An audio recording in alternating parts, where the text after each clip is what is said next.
ہے اور اس کے کچھ مسائل ہیں۔ پہلا مسئلہ یہ ہے کہ اعتکاف پر بیٹھنے کے لیے اگر آپ اعتکاف پر بیٹھے ہیں تو اس میں روزے کا رکھنا شرط ہے۔ اعتکاف پہ بیٹھیں گے روزہ خواہ مخواہ ساتھ میں رکھنا پڑتا ہے۔ اگر کوئی ایسا شخص اعتکاف پر بیٹھتا ہے جو مریض ہے، روزہ نہیں رکھ سکتا، مطلب جو شوگر کا مریض ہے، کوئی اور اس کو مرض ہے جس کی وجہ سے وہ روزہ نہیں رکھ سکتا، تو اس کا اعتکاف نفلی ہوگا، مسنون نہیں ہوگا۔ مسنون اعتکاف کے لیے روزہ شرط ہے۔ دوسرے نمبر پر اعتکاف کے لیے چادروں کا اہتمام بعض مساجد کے اندر کیا جاتا ہے کہ الگ الگ چادریں لگائی جاتی ہیں، اللہ کے نبی نے کیا ہے، سنت عمل ہے، نہیں بھی کریں گے تب بھی کوئی بات نہیں، کر لیں گے تب بھی کوئی مسئلہ نہیں ہے، آپ علیحدگی میں بھی بیٹھ سکتے ہیں۔ لیکن چادر سے مطلب یہ نہیں ہے کہ آپ منہ کو ڈھانپ لیں، کسی کو اپنا چہرہ نہ دکھائیں، کسی کے ساتھ گفتگو نہ کریں، جی میرا اعتکاف ہے، قطعاً اس کا ہرگز یہ مطلب نہیں ہے۔ چہرہ دکھا سکتے ہیں، بات چیت کر سکتے ہیں، بیہودہ گفتگو سے بس پرہیز کیا جائے۔ تیسرے نمبر پر بیت الاعتکاف پر بیٹھنے کے بعد ہم جو ہے وہ بغیر ضرورت کے مسجد سے باہر نہیں جا سکتے۔ ضرورت کون سی ہے؟ آپ نماز پڑھنی ہے، آپ نے وضو کرنا ہے، وہ آپ کی ضرورت ہے۔ آپ کو جو ہے وہ تقاضا آیا ہے، بیت الخلاء گئے ہیں، یہ آپ کی ضرورت ہے، اس کے لیے جا سکتے ہیں۔ بیت الخلاء گئے ہیں، وہاں رش لگا ہوا ہے، 2 3 4 منٹ وہاں کھڑے ہونا پڑے تو اس کے لیے انتظار کر سکتے ہیں۔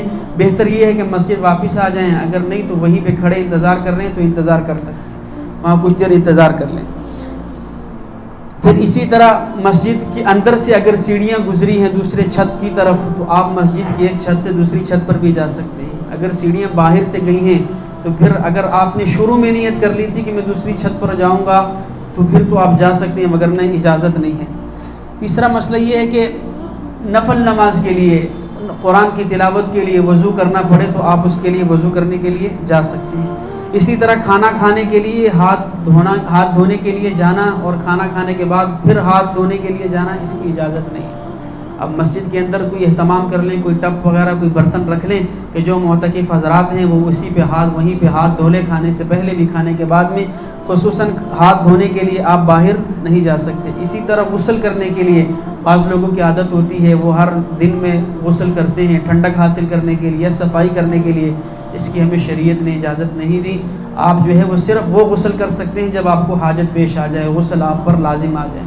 اس کے علاوہ ٹھنڈک کے لیے یا جمعے کے لیے غسل کی اجازت نہیں ہے۔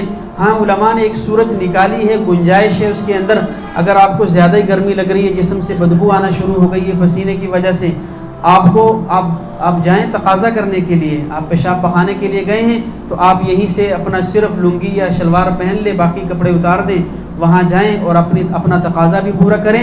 اور آپ کو یقین ہو کہ جتنا وقت میں وضو میں لگاؤں گا اتنے وقت میں میں اپنے اوپر پانی بھی بہا دوں گا، اس 1 2 3 منٹ کے اندر اپنے اوپر پانی بہا لیں، صابن لگانے کی ضرورت نہیں ہے، جسم کو ملنے کی اتنی خاص ضرورت نہیں ہے، فوراً واپس آ جائیں۔ اتنی دیر میں کہ جتنی دیر میں آپ صرف وضو کر سکتے ہیں، وہ بھی تب جا سکتے ہیں جب آپ کو ساتھ میں کوئی اور ضرورت پیش آ جائے، پیشاب آ جائے یا اسی طرح جو ہے وہ بڑا تقاضا پیش آ جائے تب آپ جائیں، اس کے ساتھ اس کام کو بھی نپٹا لیں، بار بار جانے کی ضرورت نہیں، اس سے آپ کا اعتکاف خراب ہو جائے گا۔ جمعے کے غسل کے لیے بھی جانے کی اجازت نہیں ہے۔ اسی طرح بعض لوگ جو ہے وہ صرف مسواک کرنے کے لیے یا ٹوٹ برش کرنے کے لیے الگ سے جائیں، اس کی بھی اجازت نہیں ہے۔ ہاں وضو کرنے کے لیے گئے ہیں، وہیں پہ آپ ٹوٹ برش کر لیں، وہیں پہ آپ مسواک کر لیں تو تب کر سکتے ہیں۔ معتکف اعتکاف پر بیٹھا ہوا ہے، گھر سے کھانا لانے والا کوئی نہیں ہے تو کھانا لینے کے لیے جا سکتا ہے، کھانا لے فوراً واپس مسجد میں آ جائے اور مسجد میں آ کے اس کو کھائے۔ اگر تو کوئی ہے لانے لے جانے والا پھر تو اگر وہ مسجد سے نکلے گا اس کا اعتکاف خراب ہو جائے گا۔